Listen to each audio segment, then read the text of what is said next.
Welcome to part two of our review of Parshas Noach, Tafshin Ayin Vav, and we'll do a very, very quick summary of the first part. After we discovered that we're still in the midst of the Anyanim of Nachamuta, which themselves relate, as the Radak points out, to Noach himself, and the Zeya Nachamenu, Rashi notwithstanding. And the tremendous transition that we find here in terms of Menucha, in terms of Tanach HaTeva, in terms of Yona Matzah Noach, a completely new level of Ruach HaKodesh that's given, and understanding that this is a continuation, that the Zohar points out, of the entire nature of Sukkah, which was the Teva of Noach, which becomes the Teva of Moshe, which becomes the Vatanach Basuf at the end, which is B'Seif HaYomim, which is the vision of Geula that comes from Sukkah, that comes from Moshe Rabbeinu. We understood that the meaning of the Sukkah, which over here, its only relationship really to Sukkah is the Alamat Techalela Milamala, in order that it shouldn't be a Sukkah without a roof, was meant to be a transition that allowed us a new beginning of history, which indeed is true because, as Rambam points out, the constellations are counted in terms of mazolos and the relationship to the Chadashim are counted only from the time of the Mabul. The Chachomim, as the Gemara says, count from the Mabul, as Rashi explains in Rosh Hashanah. This means history is counted from the Mabul.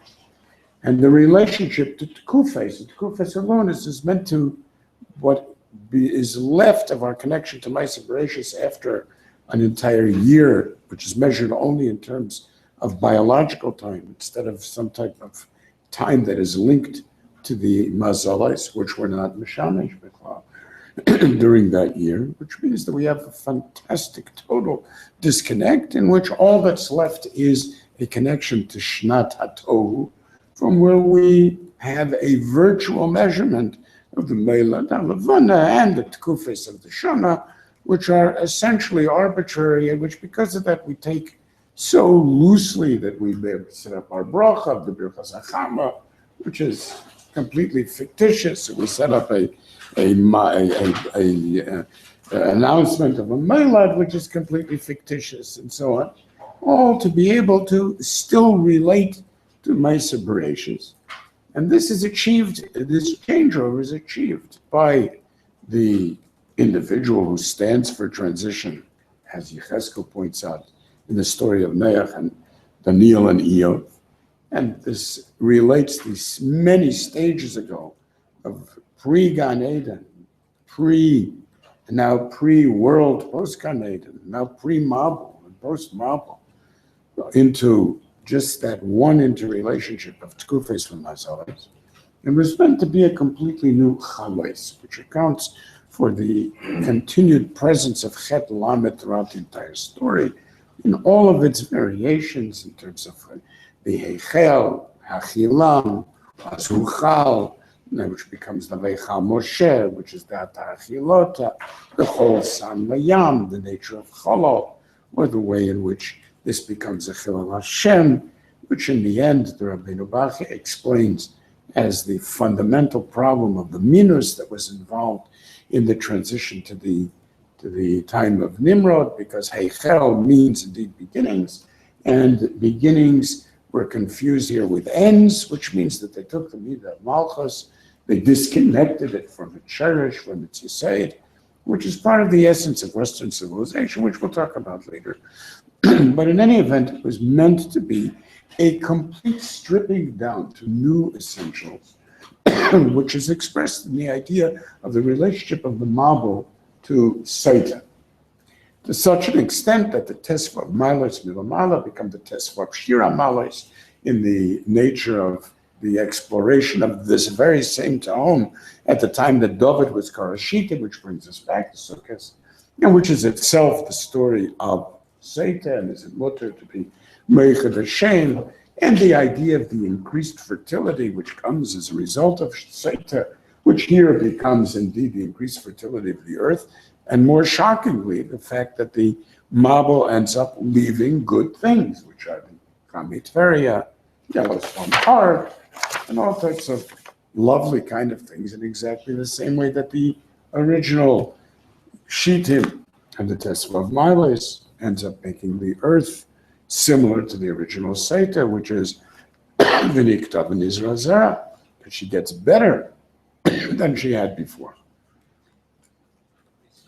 Stripping things down to the essential is essentially what Noach does when he becomes really a Isha Adama, Ikala Sheni Karut, tries to strip Adam into the one thing that is the Haaretz, the Elam Amades, the ability to do the Avdei, the Shomrei, or Lavedes Hadoma, Hashem Lukach Bisha, in loyalty and without putting himself Ba'aretz, which is what it was that HaKadosh Baruch Hu was mitnachem, making the Adam so much a fixture of the Aretz that all of life should be destroyed.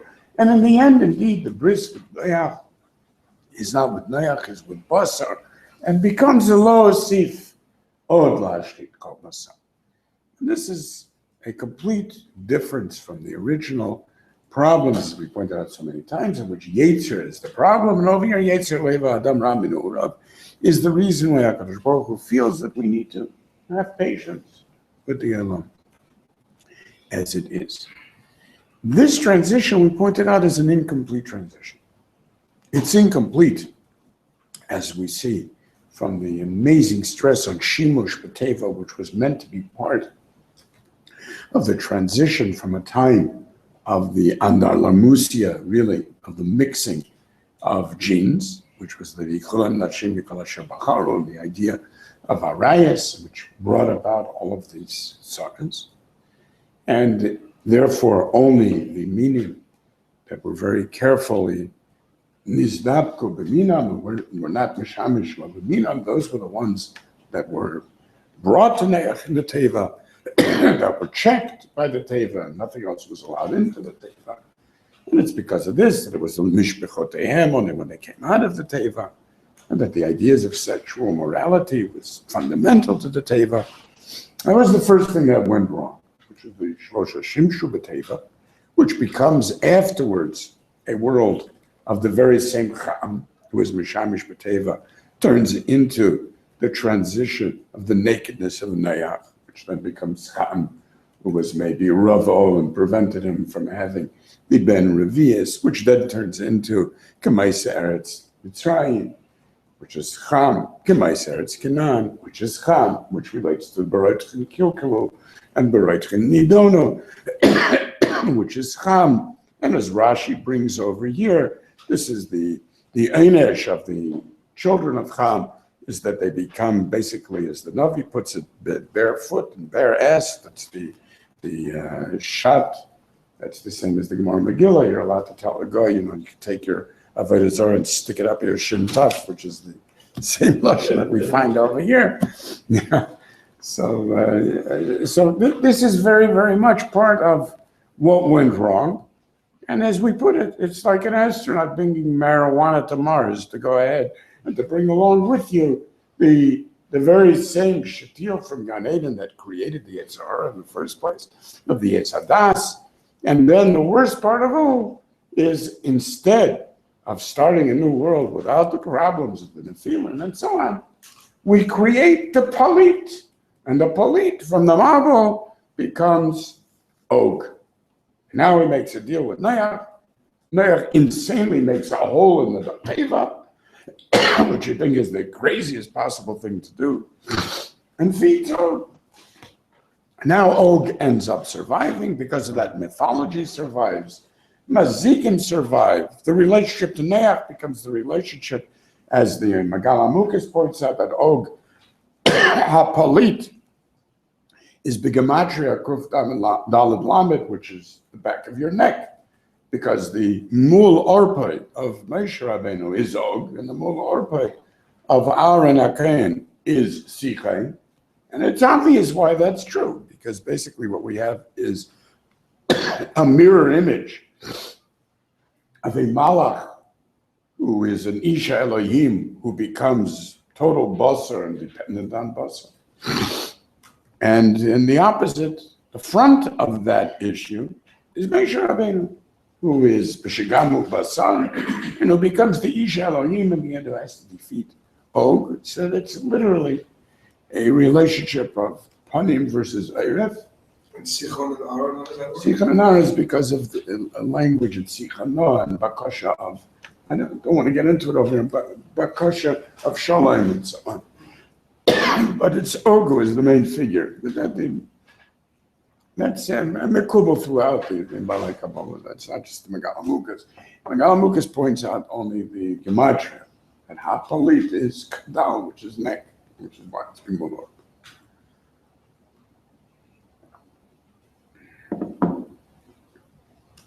As a result of which the entire new age that was supposed to be a Bedika of Seites and the Yazir Atzrim and Ayayin, as the Imre Emes points out, becomes exactly the opposite. So now it becomes a time in which his nakedness, his Niskabatachalo, becomes part of the Klolas and Brochas problems of Cham and Shem. And the transition is no longer a true transition, because in the end we are left with the problems of Arias, problems of the Avodah Zarah, the problems of nakedness, and the clarity of a Noach and his Tzmimus, who is the Noach Ish Tam, who turns into Noach Ish Adama, which is similar to Adam Arishain, is obviously a violation of what should have been what we found a Chalois, a new Chalois, which accounts for that repetitive word that appears here all of the time. And the truth is, if we examine the Parsha more profoundly, what we recognize is that the real ending and the real transition is not the Teva, and is not the beginning of the Parsha Mabul, where we are used to thinking about there are two events in the Parsha. There's the beginning of the Parsha, which is interesting, it's all about the Mabul and the Teva, and then all these generations take place and so on. And then we have at the end of the Parsha, we have this other interesting story. It's basically, the rest of it is like a lot of wasted space, And we have the fun of the story of the Anshe Dor HaPalaga and Nimrod, which of course we understand is very much a paradigm for the entire future of those who are against Yisrael and against. This is always Nimrod, Ben Benoshel Nimrod, Ben Benoshel Nimrod. He represents the Heichel, the other Chal here, of Kadosh Baruch Hu himself puts it, Kavayocho, V'zeh Hachilam Lasot, Hu Heichel Liyot Gibor Tzayed Lifnei Hashem. And that is the beginning of this entire idea of controlling civilization, the power of Malchus.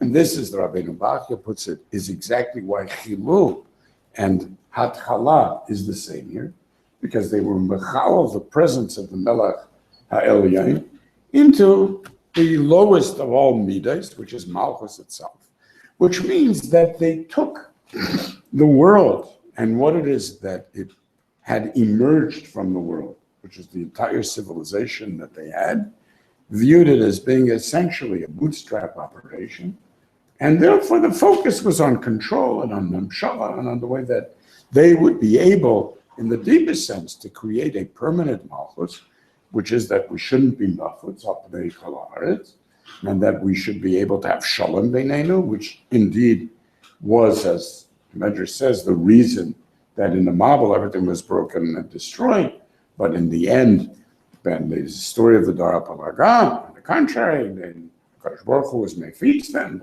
they grew from it, and well, why is that? Because they were Safach Dvarim Achadim, and they were Shalom B'neiim, and they had indeed achieved the Malchus. And as a matter of fact, as the Medrash points out, what did they do wrong? I mean, there's nothing. The Dara Mabul says the Medrash is very boring. So it's Gilei Arayah, Shvichas Dam, all the inyanim that are so clear in the story of the Mabul. But what did the Dara Palaga do? I mean, it doesn't even say what they did. What does it say? Safar Chad Dvarim Achadim? Is that a sin to be Safar Chad Dvarim Achadim?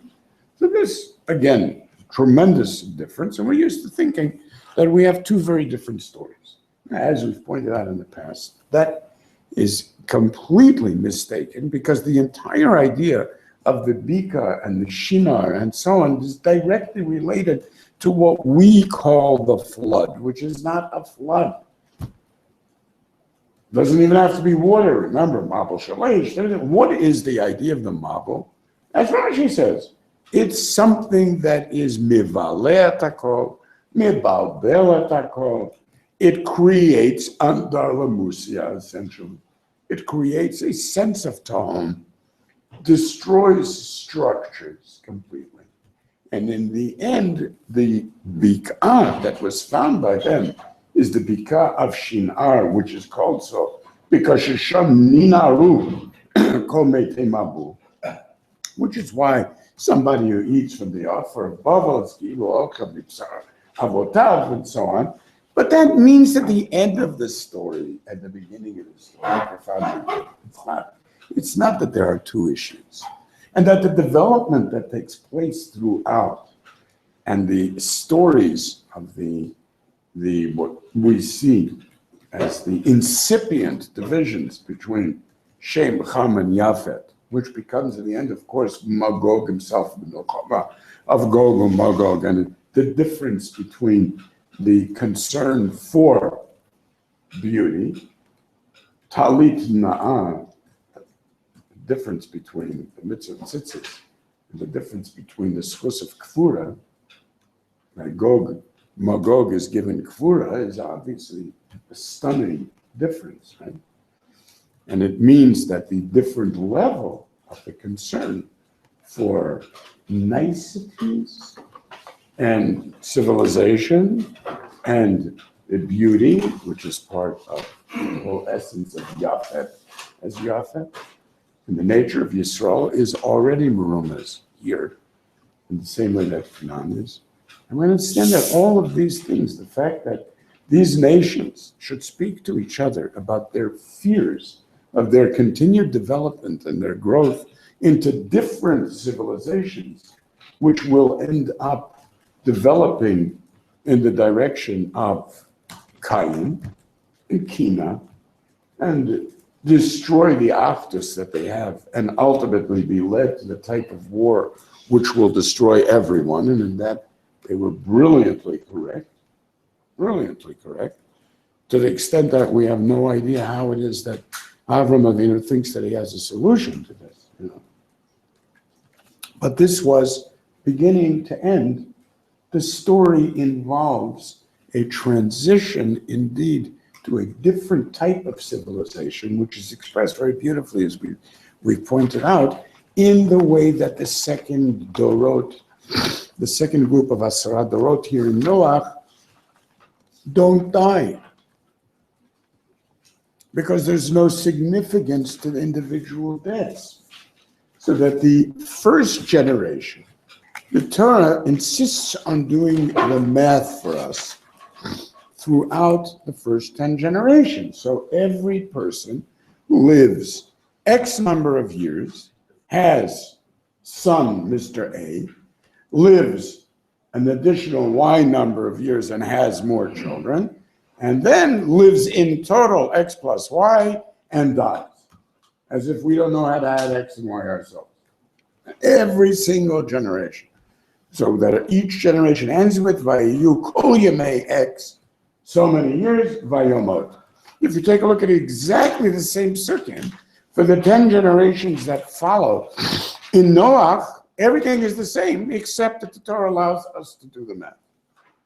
So you have the Vayachiru, Shtayim Shlim Shana Vayolid Etzru, Vayachiru Achrei Holido Etzru, Sheva Shlim Vatayim Shana Vayolid Banim Uvanot, everything the same, except the end is missing. He never dies. There's no total number of years that he lives. So in other words, each generation is not defined by the person in exactly the same way that the individuation that was so fundamental to Adam Ba'aretz during those first 10 generations is not found here, which is exactly what Noach was looking for. So that what you have is a totality of the Hashlama of Malchus, in which the integration was such that the taina that we find in the Medrash was that there was zero individuation. So they were more concerned with the loss of a brick than they were with the loss of a worker. And that was one of the issues of this so-called wonderful society, which of course becomes the model of exactly these types of totalitarian societies, which creates a new sense of beginnings, which in every language is called ur. So the ur, which of course to us means repression, suppression, and attacking anybody would be different. Ur always means the first model of a thing. Uruk is the first Yeah. picture. Ur is always everything. That's Ur Kastim. The Kastim becomes now the symbol of what it means to have a civilization, to build a city, and so on and so forth. So what is the Ur language? What and so on. That's how they use the Heichel. It's as close as they come. It's an amazing contrast to what it is that we are.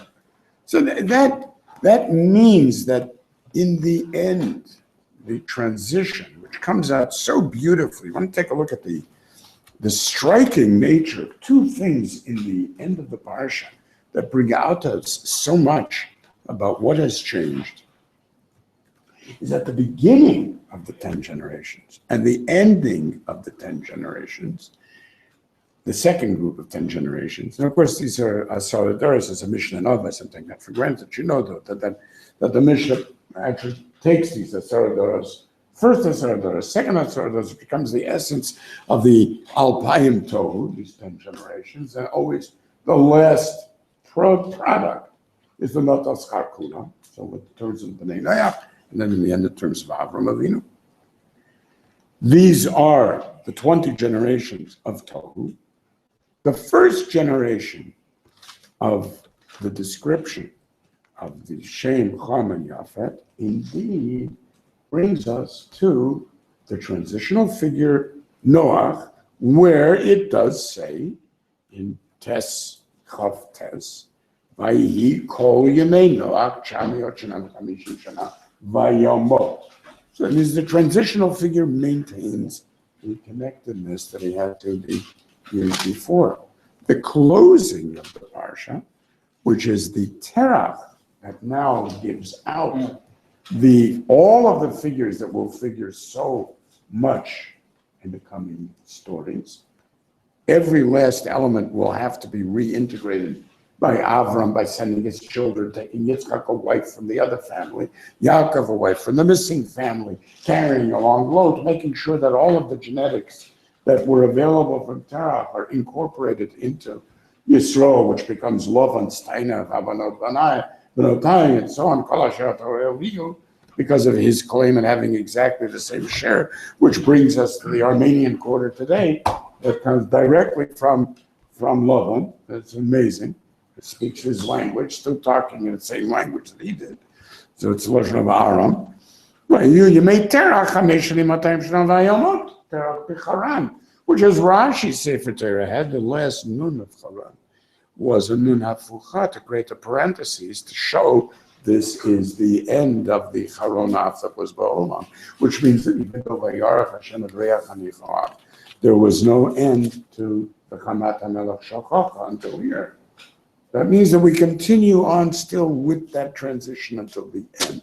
The other beautiful idea is as the Sforno points out, the nature of the weird way in which Aver also, Shem also has children. So if you take a look in Yud Chof Aleph, well, Hashem Yulad Gam Hu, Avi Kol B'nai. What do you mean Gam Hu? What would you think that he, for some reason, is different than everybody else? He too. What is that supposed to mean? This Sforno has a wonderful shot. Mamish, a wonderful shot. He says the point is that the Gam Hu puts him. It's the Gam Hu is going on the words Avi Kol B'nai Aver.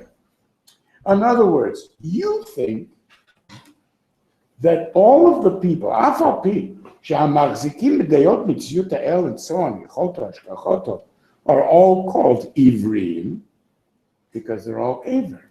Well, what happened to Semites?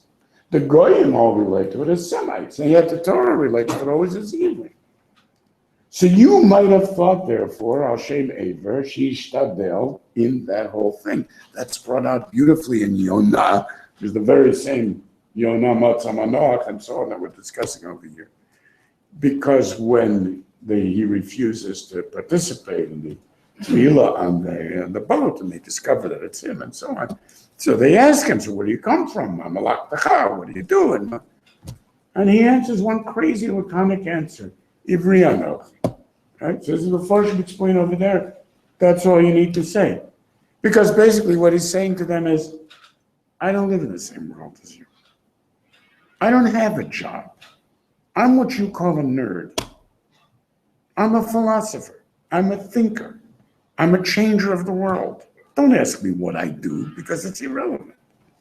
That is amazing itself. So that is in that, they understood, right? Oh, you're an Hebrew. Okay, sorry. We didn't mean to insult you in any way. That this Forno says. So you might think that that's mityaches dafka to Eber, and yet the name of the yeshiva is Yeshivat Shem Eber. So it must be therefore that Shem was the mocker of being mashtil that, and he's also considered the Avi Kol B'nai Eber. Amazing. That's why I say Gamu. That only them. Beautiful. So basically, what we have over here is that at the end of the parsha, there's clearly a sensitivity to this development that's coming. If I'm going to capture Gamu and have to close the parsha with a lie, because I have to misrepresent the fact that Avram had already gone out there to Israel. This does this one, right? And if you add up the years, Avram had made apparently a number of pilot trips there to Israel on his own, leaving his father behind, which some of the Rishonim kind of, was angry at Avram. Because why did he go back? I'm sorry. But the truth is, he went back obviously because he still held he was chayav v'kibbut avayim. Because the only time that we discover that he's not chayav v'kibbut avayim is the drasha from the Medrash, lech lecha, which means lecha, I say, leave your parents alone in an old age home, but not to anybody else. So lecha ni poter v'kibbut avayim. And therefore, when I write the end of the parsha, in which we leave Avram behind to create Abraham, essentially, it's leaving Terach behind as an end. And I'm going to pretend, even though Terach lived much longer, and his life, indeed, as we saw with all of the other dars, we needed to figure out, so how many years come in which there's an overlap of the years? We pretend there's no overlap. We pretend that it's a completely new being. He died, now Avram appears. That's not true. Yeah, it's not true, but it's the end. So in other words, the transition is very, very powerfully stressed over here. Now, that means that what we're really doing over here is not only talking about the transition, which was the semi-transition into Noach, with the Teva and his relationship to Sukkah, and maintaining some connection to the previous world and the previous planet. But we're transitioning to something completely different, right? What it is that something different is, has to be able to, obviously, tackle the Nimrod problem. And one of the most striking things is that Alpayim Tohu begin only when Avram Avinu has been, the transition, the end of Alpayim Tohu. I meant the beginning of Alpayim Torah, if I said that. So Alpayim Torah begins only with not Avram Avinu's birth, but Avram Avinu's exposure to Nimrod and to the Pelaga itself. So that only since he was born in 1948, this period ends in year 2000. It seems very arbitrary, but the idea is that he, at the point of the Pelaga, was just ready to make the Nefesh Asher Asu B'Charan, which brought him to the year 2000. So he was 52 years old at that time. And that is, for some reason, the moment of the transition. Now, we understand that the relationship of Nimrod to Abraham is a remarkably powerful relationship because, as we've pointed out many times, in fact, that the Torah calls Nimrod Amraphel, and that the idea of Amraphel means Amar Po, which if you looked at it again, we trace it always back to Nimrod because it's just the Aramaic and Hebrew relationship. Nam-Raid is Omar Po, except with inverting the Hebrew and the Aramaic, which becomes very significant at the time of the Ezra and the Targum and the creation of Daniel and the vision of Malchias. The challenge of Nimrod, and the challenge, all Nimrod wants is this structure of Malchus. His question of belief systems is so remarkably sophisticated that you have the amazing medrash that essentially has Nimrod telling Avram, I don't care what you believe. Makes no difference. I only need you to believe in something, don't you understand? And the idea is exactly the same as what happened to Socrates in Athens. We cannot have a society with a madman running around who refuses to hold on to any of the things that allow a family that prays together to stay together. I mean, a guy like you is just a wild cannon. Yeah, I mean, we can't have it. What do you want to do? You want to leave the city? Leave the city. No, I want to commit suicide. But the point is that he says that he gives Avram all of the options. That's not a whole story with the idols and so on, So they bring him to Nimrod because this was a disaster. What is Yanis? They bring him to Nimrod. So Nimrod says, okay. So what do you believe in? I try to start explaining in this existential God. How about just going along with the bowing down to fire thing? That's what I worship. So I don't care what you believe. You want to do the fire, jazz? So then Avram puts him through his thing. The fire, he says, I don't know. I mean, why not water if the water puts out fire? Fine, says Nimrod. Fine, wonderful water. Guys, bring in the water. Wait. But I mean, the water's in the clouds. We should worship the cloud. Good, let's go outside and worship the cloud. But the wind blows away the clouds. No problem. Says there's a lovely wind outside. Come, we'll all just go take photo op opportunities. Avram bows to the wind. It's wonderful. And he keeps going until finally Nimrod says, you know what? I have no patience for this. I worship fire. I throw you into fire. Now let your magical God come and save you from my fire. What do you say? That's how the whole story develops. Right?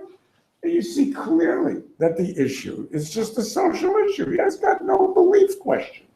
So the Safacha, the Gibor Tzayid, the idea in which, of course, in the end, Nimrod gives him Og as his servant, probably not in very good faith. Huh? As you know, wanted to get him knocked off. That's the Vayavo Apalit. But the point of Nimrod, the idea of making the end of an evolutionary process the beginning, makes so much sense. It's what the entire Western civilization seems to be built on. Basically, the success of the world at these emergent things. That's what we worship in civilization. It's so wonderful. We have our Renaissance, and we have our art, and we have our tree hugging, just like Noach, and all kinds of wonderful things. And we have a fine internet in which people trust each other, and and everything would be okay if we could only get rid of the damn Arabs, we'll take care of them too. We'll bring enough of them in. They'll learn to be civilized, whatever. So, but basically, the end result is, there's a very good reason for Nimrod, because it's all lovely to talk about, let's pursue deeper realities. The Torah doesn't pursue deeper realities in an open way, does it? I mean, that's the whole point that the Ramban makes. That the understanding of Koach Ma'asav Yigid La'amo is a question of why does the Torah bother mentioning my separations, which is insane. What do you mean, why does the Torah bother in mind? Because the point is, Ma'aseh Bereshis is recorded in the Torah as a joke. It doesn't make any sense. It's all mythological. Why bother saying it? So anyway, we're going to be malamed you, only if you're a chacham, you may be midaita. And we have these insights which we can share with you after you become 40 years old and you've worked your whole life. So why write it for children?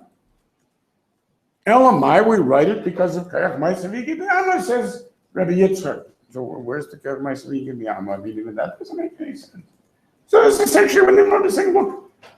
The bottom line is the Torah presents itself as Dibur Torah Kolosh B'nei Adam, and it's supposed to make sense to children. Man, what are you going around over here like this for? It's just for the children. Go bow down to the fire. What do you want to ruin everything for? You have a solution, Mr. Abraham.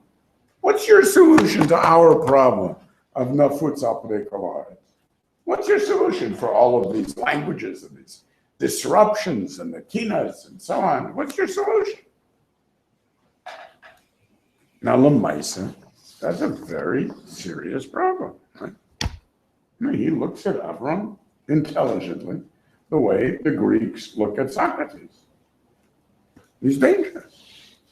And in fact, does not seem to be a solution. If the transition is in fact to Avram, so then we have a remarkable statement here, which is that the shivim that are created here and the relationship of the Vatanach HaTeva to the Vatanach Aleim HaRuach of the shivim of Sanhedrin, which become expressive, Mamish Lahalach, those shivim of Sanhedrin, but they became a shivim L'Shayim.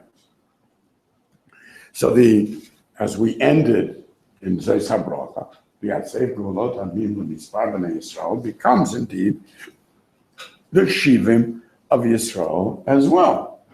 That means that somehow or other, in what it is that Avram is doing, there is meant to be something that will subsume the solution that Nimrod is providing without the dangers of destruction and or authoritative totalitarianism, which is part of the nature of Nimrod's solution. So now that means that there must be a hint in the Torah, and this, of course, is the most striking raya that what we're talking about is a parsha of transition and not simply a spaceship of transition in terms of the Teva.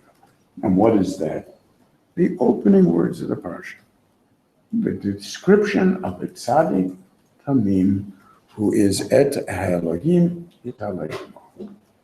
Now that et Elohim italech Noach is so striking when you look at it in terms of the next parsha, in which the entire idea of Avram is defined by his hitalchut, that you don't need to be Rashi to figure out that this is the key to understanding the transition.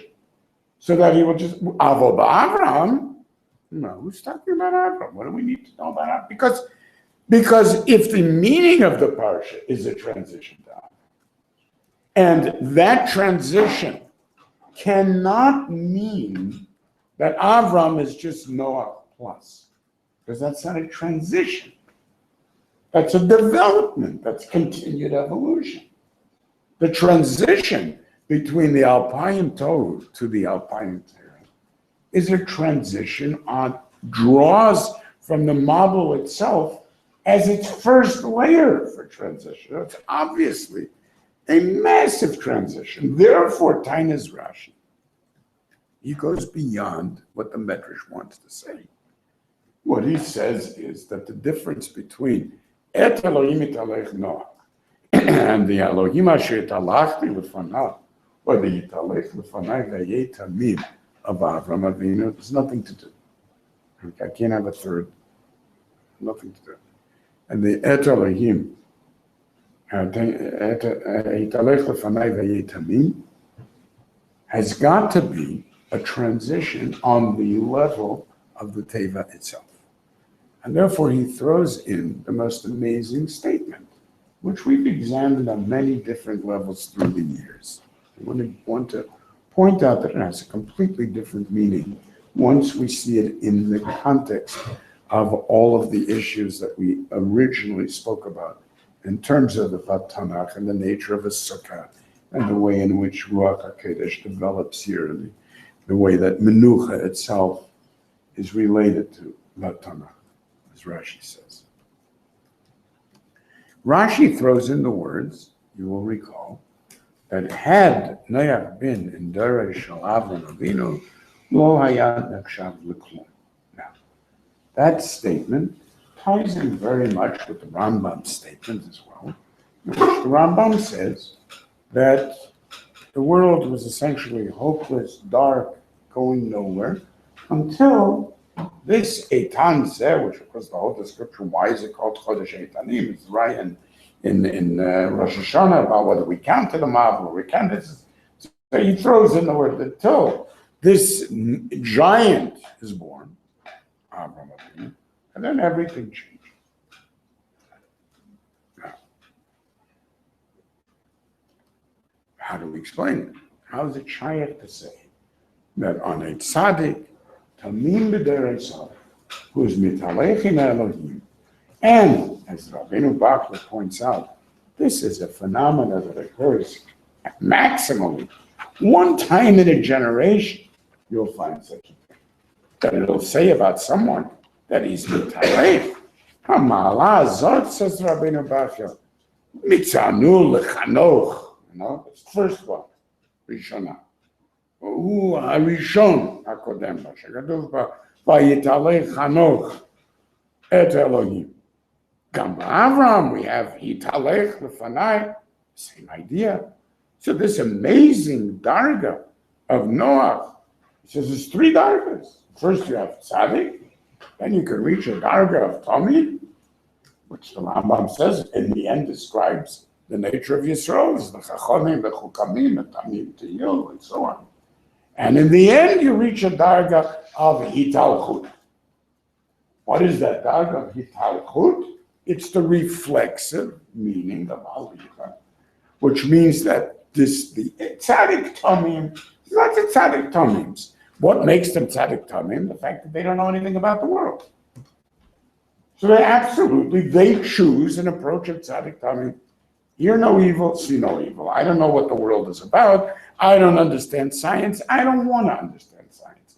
I don't want to be aware that the Torah is talking in Ramaz. I don't need to know all of those things. I'm a tzaddik tamim. Thank you.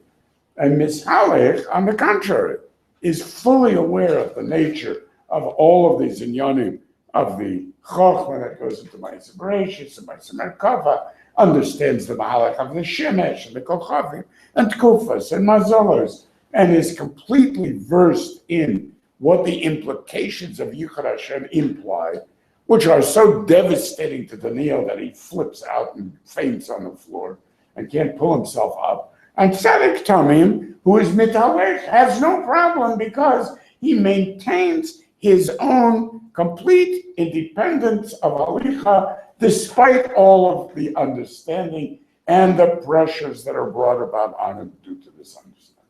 Great.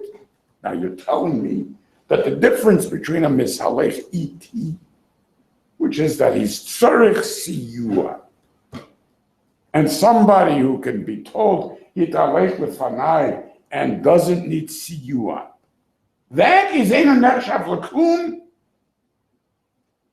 It's just Noach plus. Noach plus, whatever. But unless you could tell me enough kamina in terms of the Yishalchus, adding the word iti or lefanai is not a solution to klum. Because let's understand, theoretically, what does it mean when you say klum?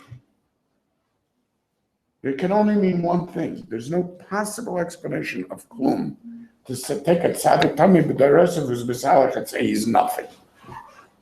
Unless he really is nothing. Why is he nothing? Because we're talking about a different set. So he doesn't appear in that set, right? So in that terms of that set, you want to compare him to Avram, He's not there, so I can't compare him because you're comparing apples and oranges, so I'm not going to compare. So you're not sure the clue. I'm going to say he's an apple. We're talking about an Avram, and you're an apple, so therefore I can't compare. The problem is that set has no real definition except for the actual words that you claim create the set, right? What's the difference? The set of Noach is tzaddikim mitalchim, and the set of Avram is tzaddikim mitalchim lefanai. Great. So if you would have said that Avram should be mitalech in red clothing, so now you'll make a new set called the set of mitalchim in red clothing. And I would say, lo yadeh shafaklum. And they're both tamim. It's a different level of tamimus when you have to become tamim to the yourself. It's opposite. We'll talk about that in a moment. That's problem number one. Problem number two is that it makes no difference in the quality of the Yishaldos. If the midah of that we're looking for, that is developing here among Bnei Adam, as Rabbeinu Bachya puts it, is Yishaldos. It's not a different Yishaldos. It's just that they're able to maintain it, even though it's lefanai. Where is the different darga of the Yishaldos per se? And the most definitive problem is, so what? Unless that key is the actual key to the transition, not just something that is of no concern of mine. Really, am I going to be kavel what? The Olam Haba of Noach versus Avram? What do I care? I mean, obviously, it's coming to teach me something about the nature of the Ovis Ha'olam. So one darg of humanity is that first bris, which is the bris with Noach, which defines the entire world of B'nai Noach.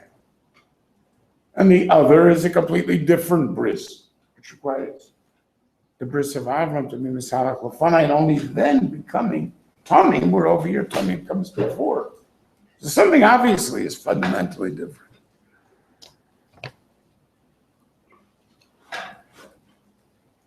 The only possible solution to this, let's just first think about it in terms of seichel, without defining what it is. The only possible solution is that the difference in the set of Yishalchus Lefanai and Yishalchus Et is, in fact, a completely different space that allows for a different Yishalchus. It's not that it's a conceptual set. It's actually a sukkah set. In other words, the world in which Noach lives is not the same world in which Avram lives. So that in an Olam, which is Noach's world, the world doesn't allow for anything but a Yishalchus Et, by definition. Not because it happens to be what Noach is, but because very simply, the world which emerges at the end of the Mabul is a world that is controlled by a Kadosh Baruch Hu. It's a world in which Adam is only Basar. It's a world in which Maloi Chala Aretz Kivaydi. It is essentially a world that does not require humans to discover God. It's a world in which HaKadosh Baruch Hu speaks to people about having children, about Reach HaNichar, about his liking them, not liking them, his patience with them, what he's going to tolerate, what is it? It's not a world that requires the discovery of God. It's the world that requires opening up your eyes to God, right? So this is an Olam, which is similar to the Olam that Adam himself enters, in which you walk into Gan Eden and you become a farmer, and the idea of being in Gan Eden doesn't require discoveries. This is what it is. So when Adam is put into Gan Eden, right? This is how Noah experiences a world in which he's put in La'avdei L'Shamrai. It's not that he's a new age tree hugger, and that's his Ikar L'Shem Ikarut. His world glows with the presence of a Shekhinah that created all of this, in which Hashamayim Shamayim Lashem Ha'etz Natan B'nei Adam is not yet true. There's no Kodim Bracha, there's no Acha Bracha. It's Ein LaHashem, it's Hashamayim Shmei Hashamayim Ha'etz V'chol HaShamayim, as the Gemara explains. So there's all his, and this is exactly what Noach sees. And he experiences not beauty the way that a tree hugger experiences beauty and worships the tree. He experiences the presence of HaKadosh Baruch Hu and the presence of the Shekhinah in everything that is there. Why wouldn't he? It's makir, except for Nimrod, who was makir and Myred, but if you're not makir, even Nimrod was makir. Of course he's makir. And Adam is makir. They're makir. Exactly. And B'nai Noach Ad Hayom are makir. This is the same world that they live in. A religious Ben Noach experiences the world like this. I'm getting I'm getting there. No. Now, But today he cannot experience. wait, he can. He definitely can and does. There's lots of religion that is not New Age at all and doesn't share the Nimrod elements of the emerging New Age vision and my own interpretation of the end as the beginning, but that feels the constant presence of the level of hashgacha and the fact that there is a higher being, and that the Lord is my shepherd, and that God is my partner in business, and that I give maasros, and everything else. I mean, this is very common. This is the beautiful part of B'nai Noach, and it's fun. Today, it's something of a religious feeling. To Noach, it wasn't a religious feeling. It was the nature of the world in which he lived. Well, obviously, if you come out of a mob and a world begins again with Garid, and now it begins to process itself again and begins to live, understand what more do you need? I mean, obviously, the Sheva Mitzvahs B'nai Noach are like, great. It's just all Pasha to me. What's the big deal? Therefore, what he experienced was the space of the universe as an Adam experiences it. A simple Adam experiences it. Which means, in the same way we would say, look, does a bee love a flower? No. The bee doesn't know from what. Does a bee feel a sexual attraction to a flower? No.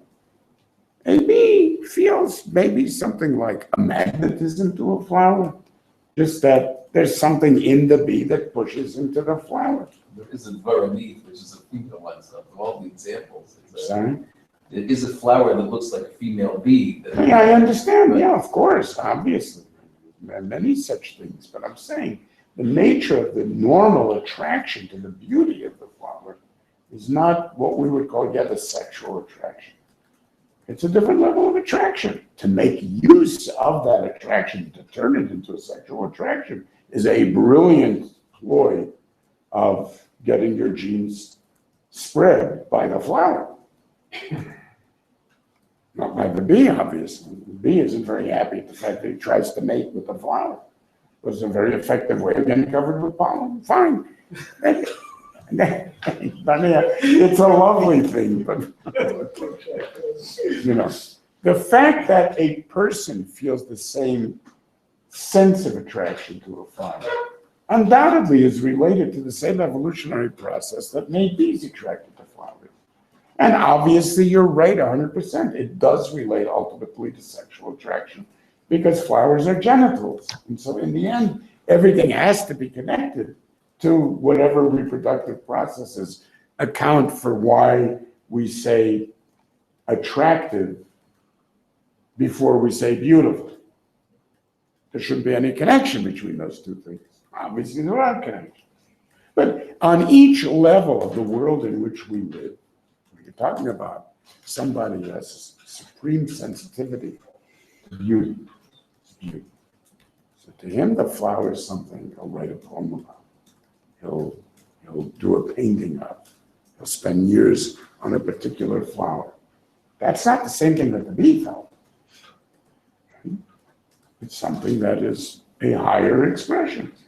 In fact, mammals in general will appreciate the flower. Not because of attraction, but because of some mammalian early sense of beauty. So that you find very often higher developed mammals just enjoy looking around. They like looking at the sunset. They like being with each other when they look at the sunset. All kinds of things like that. So there's this element of beauty. Fine. We understand that those are different levels of worlds in which I live. We can't expect a bee to be in love with a flower, right? We understand that on the highest darga, you can come to a madrega of loving the flower and not simply experiencing the beauty of the flower. So then the flower becomes to you part of the mitzvahs of HaKadosh Baruch Hu in the world. So the same ava that you sense from Isa Bereshis, that's exactly what you end up in the flower. This becomes, as the Mishnah Nove says, the Oyeves Habriyas. Oyeves Habriyas is to love flowers. This becomes the Kol Alon Yeter L'Shma, the Kol Olam Kulo Kedayu Lo, Reya, Oz, Oyev. Those are amazing things. So you become indeed a lover. Someone who lives in a world, and this I'm not using as a metaphor, but someone who lives in a space in which the elements of that reality are love and not attraction, is an Adam compared to a behemoth. The same thing is true, and that's easy for us to understand. That we can put ourselves into the mind, to some extent, what it would mean to be a bee. And the difference of what it means to be Michelangelo, and the difference of what it would mean to be an Avram Avinu or an Adam Rishon who sees that flower. And so on, right? Understand that those are different things. What we don't understand is that the entire existence, not simply the conceptual space of such a person, but the entire experience of reality, of those different levels, is like living on a different planet. That's what we don't understand. Because in the same way that I had to go into on Sukkot, how the nature of space of Sukkot relates to Ruach HaKodesh. And of course, that's from this week's Parsha. Yitzchak is also presented over here. But even the idea of how you're socha, Ruach HaKodesh, and its relationship to this protected spaces is not a question of how you think about things. It's how you experience things. It's part of the Vatana. The fact that the Balaturim identifies the landing of the Teva in a new reality as a landing in a new state of consciousness is astounding. But the Vatana HaTeva is the equivalent of Vatana Halayim HaRuach. It's an unbelievable insight. Because indeed, that's what we're talking about. Not landing on a simple, geometrically different planet. Landing in a different reality. So we need to fully understand that Noach as an Ikar L'Shem Ikarut is not really a hippie and not a new age. He is as close as he can get to the Adam who is put on earth, Lavedas Adam, who instead of being Ba'aretz and sees himself as the center, sees himself as a steward of life. And made the Kli. What? And made the Kli to be able to make. Yeah, because of that, he's capable of changing the whole approach to agriculture, creating a plow and all the other instruments, the Bedra says. All the instruments, watering systems, whatever is necessary. If you love, because you're in a world in which everything is motivated by those interactions, the connections that you feel, you become immensely creative in it. You're an Adam with the full creativity of an Adam, and this is what he was. He was an immense nechama. But such a person does not have a space in which there is a lefanai. Where would the lefanai be, for heaven's sake? How can you get ahead of a HaKadosh Baruch Hu if you live in an Olam which is only the expression of God? It doesn't even make sense. No, he doesn't bring korbanos. He's male oilos. Doesn't bring korbanos. Mayal olod. It's a completely different idea. There's no carbon. Because the idea over there is simply the sharing of life, not the development of life or the increased complexity. On the contrary, it's Adam Uvehema Toshia Hashem Adam B'Shvil Behema. It's a completely different meaning. It's not going somewhere. It's not meant to go somewhere. On contrary, if you try to go somewhere, you're mekalkel. Look what happened. Everybody who had these big ideas, they're mekalkel. And if somebody succeeds, he has to leave the world. So Hanoch had to be taken away. There's no room for an Adam to do that kind of thing in his space. It's not possible.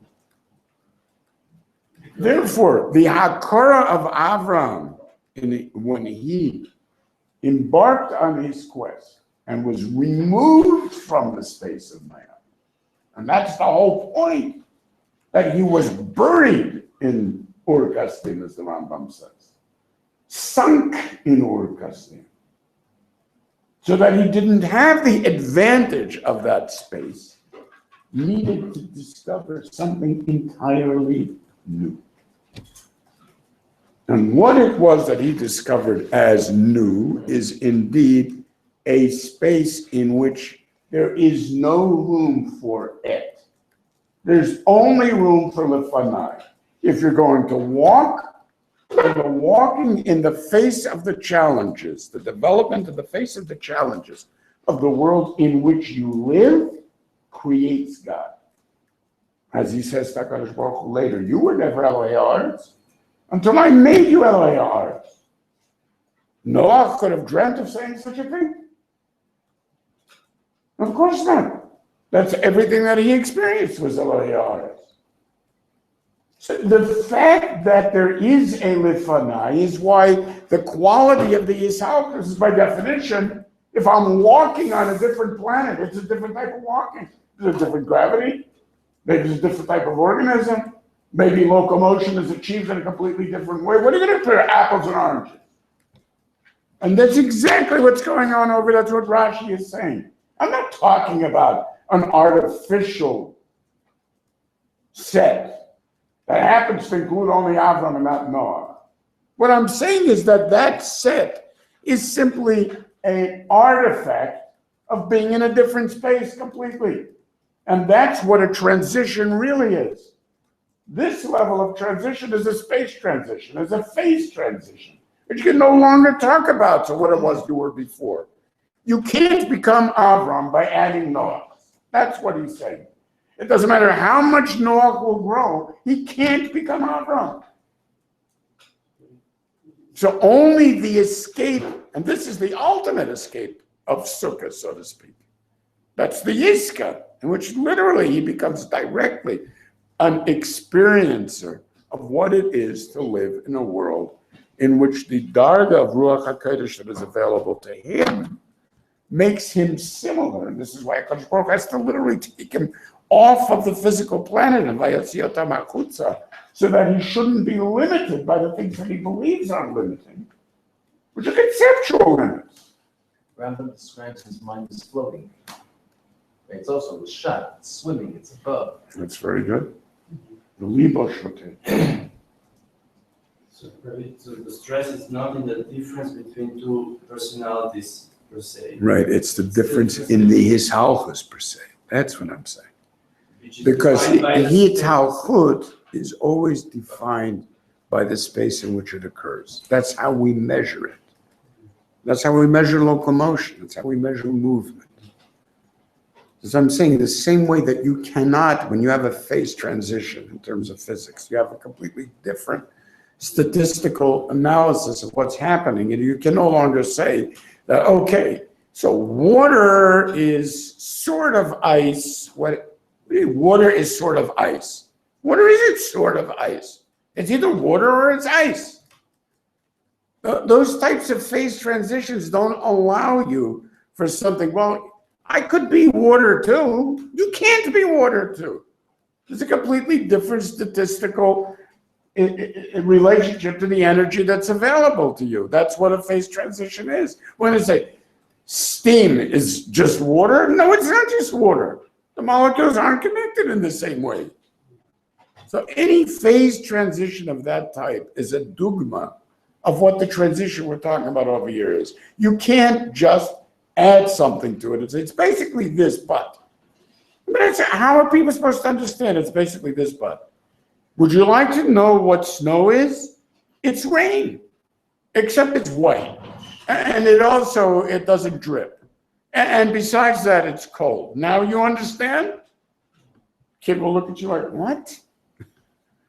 What are you talking about? It's the same dogma as, try to explain to someone, what a horse is, who never saw a horse. He only knows cars. We talked about it. A horse, it's essentially a car, except instead of wheels, it has these sticks that are like legs, and instead of a gas engine, it has biological muscles. And instead of a steering wheel, it has a rope that you twist. And I now know exactly what a horse is. Of course. It's a joke. And it's exactly the same thing that's happening here. A hitalech lefanai is not a better hitalchos of an et because it's strong enough to go ahead. It's something totally different. And that's the point that Rashi is making. When you live in that world of Kedusha, you are creating the things that Noach thinks are given. Could Rabbi explain that a little bit better? Because doesn't he see the presence of God everywhere? Abraham, of course, it does. So, but what says he created? Yes, but it doesn't. It's not part of the creation of it. It's only part of what has come out of the creation. That's exactly what the problem is with Nimrod. Nimrod only sees what's come out of creation. He has to see creation. In order to be part of the space of Avram Avinu, and this is exactly what the Likud is of Kayat Maisa Vidiyamo, because what that means is, and this is exactly what the Rambam is possible. How does the Rambam have a right to say, okay, so I'm going to tell you now about my separation, and I'm also going to pass you're not allowed to learn my separations, and you're not allowed to teach my separations unless it's an individual. What is that supposed to mean? What is he doing? On the one hand, to say what it is. Yeah. So obviously, I'll tell you what he's doing. He's doing what HaKadosh Baruch Hu is doing. I'm going to teach you about my separations. Bereshis bara Elokim. And as the Ramban says, what is that supposed to mean? It's ridiculous. So what's the point of telling me about it? The point of telling you about it is that it is your business to discover it.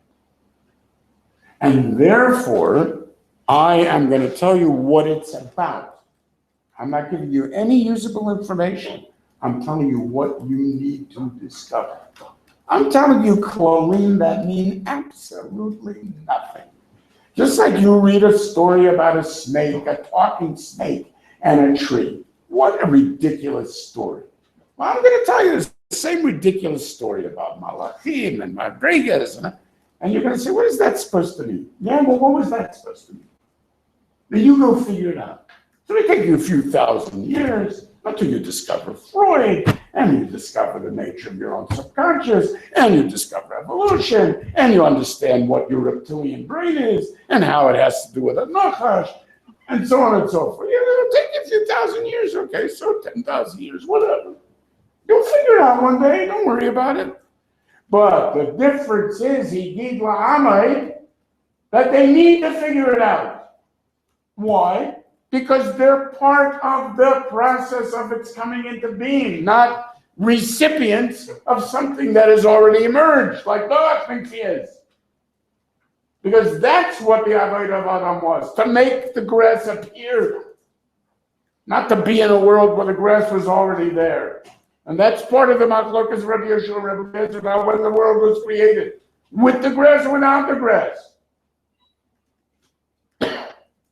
Once you know that, says the Rambam, you will understand that the solution that Avraham Avinu is offering the world is the discovery of what the world is about and making it happen. And therefore, all of science can only come from Avraham Avinu. Why? Because Koch Maisvigi Diamo is all of science, isn't it? So where could it come? If you're not exposed to Avram Avinu, why would you develop science? And indeed, as historians of science all concur, it's 100% true. No society without an understanding of Yichud Hashem has ever developed science. They only develop technologies. No fundamental vision of what the world is about. That always used to bother me. So how come the great developer of science was at Trinity College of all places? Right? Turns out, amazing. Newton! There is but one universe and Newton is his prophet. How could Newton? So I said the How could Rebbe Newton? like it. So I said, well, since he was Kovish in the boy, he was a non-prophet. Rebbe didn't respond to that. That was very funny. I didn't understand it. It's too sophisticated for me. I'm just a simple guy. Now I hear it. What is a genius? It's way beyond it. Way beyond it. So what happens? What does it turn out, amazingly?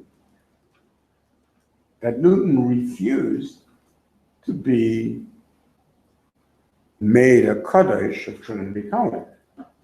They have a word for it, I forget what it's called. You have to be like... Canonization. No, not canonization, but the church gives you like a haskana, and because of that, he wasn't going to be the Rosh that everybody wanted to be. He should be the Rosh. He absolutely refused to be the Rosh. So it turned out, amazing thing, that there was a trunk of writing that he left when he died. Never had a family, lived very simply, he was a vegetarian. Nobody knew what was going on with the guy. And of all people, John Maynard Keynes is the one who ends up with this trunk. It was finally offered for sale and he buys it, right? He spent 6 years, this is the world's greatest economist, he spent 6 years deciphering Newton's writing to figure out what was going on with that to be so much a secret. And he writes what he found. He says, yeah, because if anybody had found out what was in that trunk, he would have been dead. Because it turns out that he hated the church. He was a complete monotheist as a Talmud of Maimonides. His writing was difficult to decipher because there was so much Hebrew. You should see these manuscripts in Hebrew. In Hebrew, it's Nervayan. Ayin Rambam Milchus Sefer Torah, Perek Zayin, Beis. In Hebrew, in Newton. Quoting the Sefer Achinuch says this, but it's chaylik on Rashi over there. I mean, it's crazy. We're talking about serious kind of diyukim and midrashim that he brings, bringing riots from the Targum and Megillah Esther against that medrash. There's Baki Otzum. And Emerson Talmud Chacham, and it turns out he couldn't let anybody know that he was like a complete kafir in Christianity. The Pasha would have killed him. But it wasn't going to be Eved Avodah Zarah by becoming part of Trinity College. So he refused it. He became a clerk in the post office and he refused to have anything to do with it. Why was he a vegetarian? Because he was being shemesh Shabbat mitzvah Noach and he couldn't trust the shechita that wasn't even in Achai. Who said that? Keynes, this is not an idiot. This is like for the world's most, what's that? Where's this? He printed it. Keynes printed it. He has an article that was printed in, what was the name of the recent article that you sent me? Several places. Yeah, I mean, it's in all scientific magazines, nothing childish. No, I understand. I never heard of this. Can I get this book? Is this a book? I don't know. Yeah, I'm assuming you can get it. You can get his original thing, but you can get pictures. That I need this, right? Yeah, 100%. Yeah, I've seen the image. And it's Mamish Nervayan, right? Nervayan. Nobody knows about it. What's that? No one knows about it. No, he kept it secret for so long. It was No, Mamish. when did It was Keynes Sakonish publicize Nefashis. this?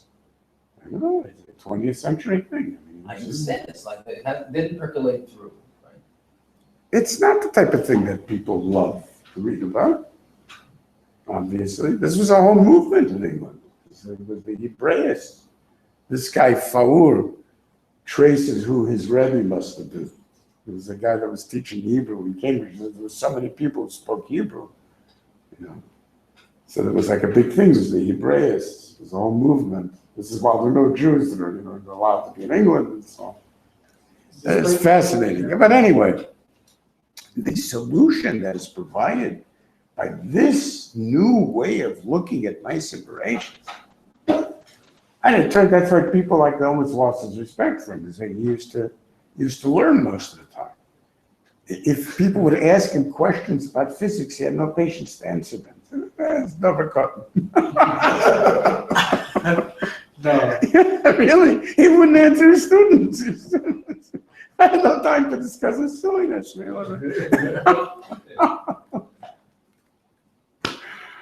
that amazing? So basically, עברי אני. כן, ממש, עברי אנוכי. Keats was born like 100 years after he died. Yeah, the things were hidden for almost 2 centuries. So how did he? Because it was finally offered for auction. Did you have any Jewish teacher? So I'm telling you, this guy claims that he figured out who his teacher must have been. But then most of his learning must have been alone. To be a bucky, actually.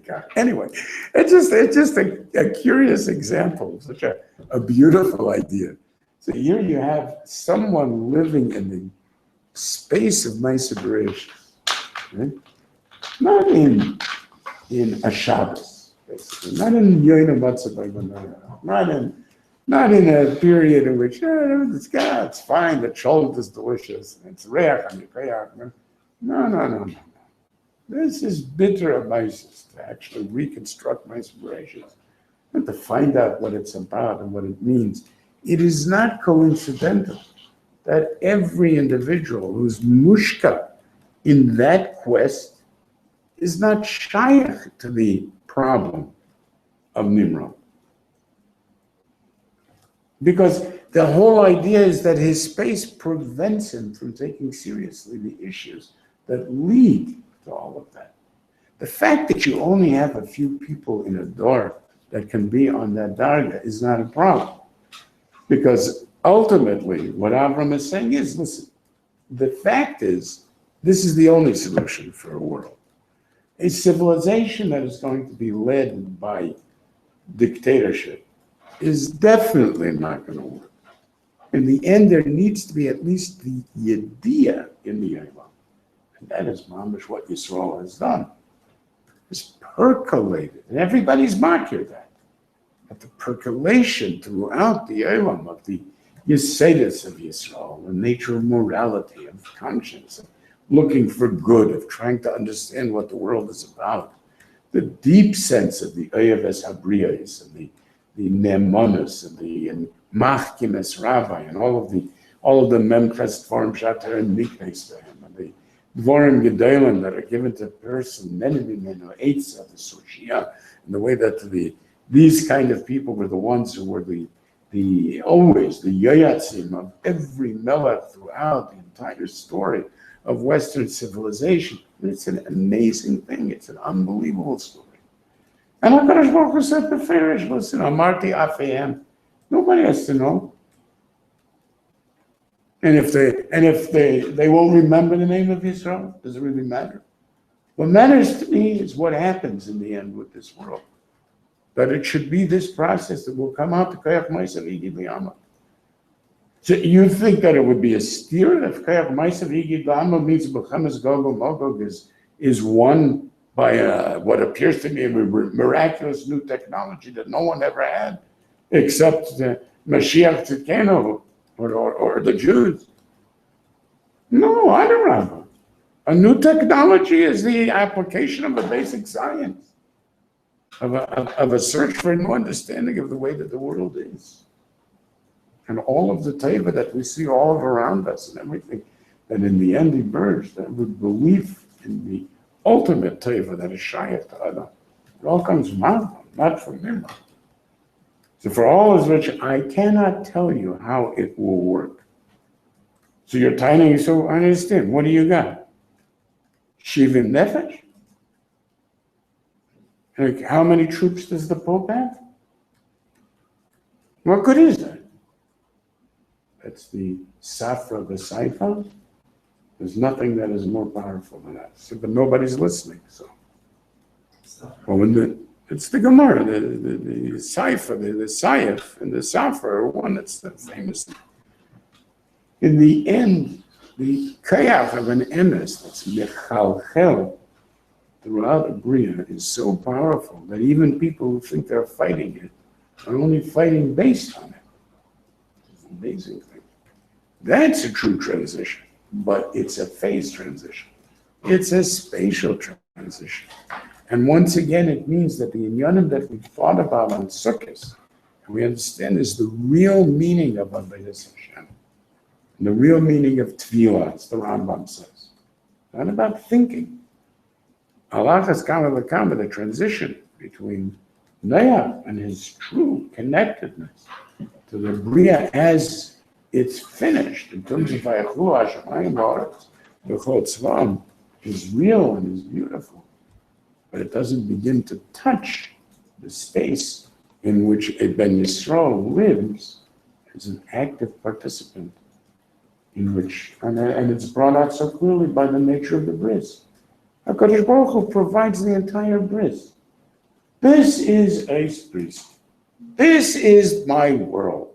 This is my promise. And Ramban says that bris is Lashon Bria. Here is my Bria. Here is the beautiful light that's part of optics. It's given to you for free. I mean, the nature of the bris of Avram is ridiculous. It's disgusting. You're supposed to be the one, the first one that creates the bris, and then you're supposed to be embarrassed to even show a bris, and then you're like, so what is this? I mean, it's an unbelievable, you understand the unbelievable power of the dark, the difference, of the involvement in all of the dirty work of the development of the world. And it's mamash nervayim, the difference. Simply nervayim. It's so shocking. And as Ramban points out, it's the same thing, because basically rain is sperm, and that's the entire relationship of the rain is Reveya the Adam. So it boils down to the way in which Kashti is a different word for a penis by Yosef. It's clearly all the same thing. But the difference, my God. So over there, everything is being done for you, and he's Nailad Mohul. And it's sort of Agav that he's Nailad Mohul. You know, and it's my relationship with the world. I won't waste my zera, so to speak, by sending the rain to destroy you. Adarabba, and I'm not your enemy, so I invert all this money, the inverted, weapon. Everything the exact opposite of what you have by Ben Yisrael and what he has to be Isaac in, and what he has to be committed. Yeah, exactly. That whole nature of the kivush of period Arabia. No, you're blind. Of course, it's a different planet. It's not China yet. And the truth is, you cannot explain even what the concepts are to a non-Ben Yisrael. What are you talking about? No, what are you talking about? I know what Kedusha is about. What is what you're talking about after what Kedusha? And you're absolutely, they know what Kedusha is about. It feels wonderful, Kedusha. It glows. It's so beautiful. It's so holy. I know about all of that. And those B'nai Yisrael who attempt the S life, there's many people who attempt the S Elohim life. What is the S Elohim Yisrael? As a Ben Yisrael, they attempt that. They can choose to. No, they try to, but it never works for them. They become crazy. They become weird. They become strange. They become goyim. They become New Agers. They become unfrum. They become no shaykhs to Avodah, no shaykhs to real experience of the presence of the Shekhinah, no menucha in the sense that Rashi speaks of in Yirmiyahu. Ashras haruach. It's really amazing. So I think for the first time, there's a real sense of what is called upon in terms of Koyach Ma'aser V'Yigim. Why it's so clear that it's a mamish part of my separation, the story of my separation, his chayvus to my separation, and the participation of my separation, shutfus with my separation, and the tikkun of my separation, all the ideas that we have, that the most that they have a sense of is tree hugging. It's unbelievable. Okay, Rabbi Say, I'm sure there were many things that I left out, but it's getting late. So, I don't No, understand. it's getting late. I know, but it's the central question. The words koach ma'asav higila mo mean the power of his actions he told to his nation. The stress that Rebbe is talking about now is my actions and my participation, my sharing, not reporting that which God hath done. I don't understand how they should. No. The search for understanding my separations is the entire belief of the West of the development of mankind. And it's entirely an Avram Avinu's vision of Koyach Ma'aser. I want to know the mind of God. That's what they'll tell you. Why do you want to know the mind of God? Because that's the only way I'll know that I exist. It's all that it means to be human. Don't ask me why. It's only B'nai Noach that ask why. What do you have to waste money sending somebody to the moon? Better give it to tzedakah, no? To recognize that the ultimate chesed is the participation in my separations as it is, in caring about it. There's no greater mischased in Bayra than to be able to be mamish. That is the difference, by the way. Noach is mischased with animals. Why not? No. With animals. That's what Avram Avinu asked Shem. What did you do?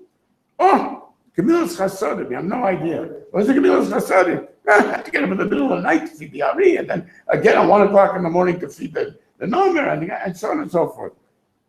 So Avram Avinu says, wow. And that's just animals. Imagine if we had humans to be discussing. This is mamish, this nekuda of the flower. That's the different appreciation of the flower. Anybody that has that love has drawn it from Avram. Simple as that. And if they don't have it, they cannot even begin to conceive of it. They know what you're talking about. It's unbelievable. And entire civilizations like this, Chinese, entire civilization in which they're makabel believe showing the need for Nimrod. They don't have a problem with the communist control. They understand we're going to kill each other. Sure. What, a billion? Who's going to control a billion people? People start saying, I want to do this, I want to do this. This is the Meshuggah. They have an entire society that is built on the acceptance of Memshala, and the real acceptance of Memshala, the anger against anybody who would be Emet connected. Tremendous talent. What do I care what religion they have? As long as it doesn't matter. It makes no difference.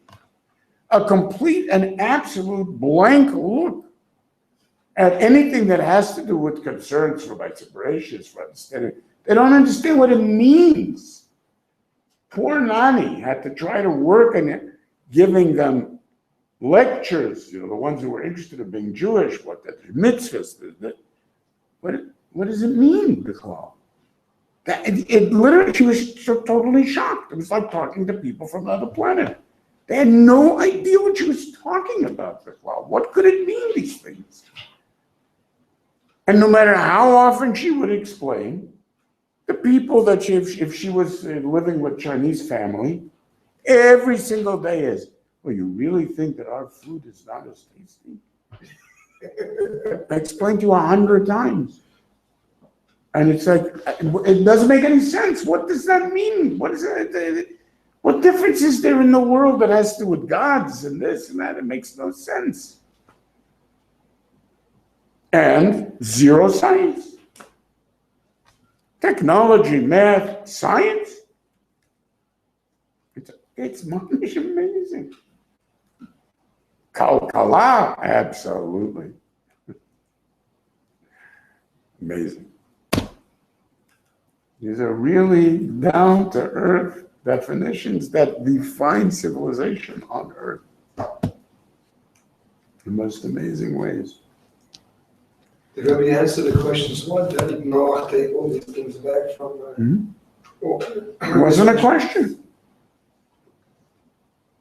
It means that the transition is be'etzem one transition to Avram. That's what it means. So you have to be connected with the passive ratios. The Maisa, the difference between a transition from Asara Daras to Asara Daras has nothing in common with the transition between the idea of the Alpayim Toho and Alpayim Torah. It's on a completely different level of transition. It's not a phased transition. That's the point. That he wasn't ready for that level of transition. Okay, Rabbi Son, I hope that I answered your question to some extent. To some extent. Okay, so we'll think further about it. After all, the world has had thousands of years to think about it. Be'ezus Hashem, you should be zeichet to also have thousands of years to think about it. It's Listen, cool already, Rabbi. yeah, that's right. That's what I'm saying. It would be so bad if he's the kind God. It wouldn't be so bad, would it? He certainly knows how to be a Talech Lefanai. His name is Barnea. He's constantly. People ask me what do I do. I do have that sense. I'm like, I don't know how to communicate that. Exactly. I'll explain. Go, Barnea should explain. So what do you do? Ivri Anochi. No idea what I do. You should have Yeah, Harry Potter badges. What do they call it? What was flashing? Yeah, pin badges, whatever they're called. Good. Okay, I was like,